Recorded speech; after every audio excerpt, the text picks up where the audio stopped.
Petroleum मसनूआत की कीमतों में कमी के असरात नजर आना शुरू हो गए। डीलर्स जरा के मुताबिक आटे की फी किलो थैले की एक्स मिल कीमत में 50 रुपए कमी के बाद थैले की एक्स मिल कीमत 2,650 रुपए पर आ गई। मार्केट में 20 किलो आटे का थैला 2,750 रुपए में दस्तयाब है।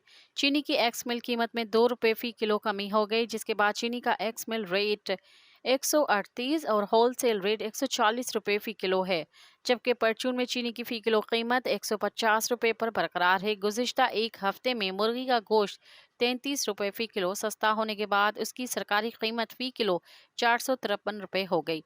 ट्रांसपोर्टेशन लागत कम होने से मुर्गी सस्ती हुई है। मज़ीद ख़बरन ऐं तफ़सीलात लाइ विज़िट कयो असांजी वेबसाइट www.awamiNewsHD.com ऐं ॾिसंदा रहो अवामी न्यूज़ HD।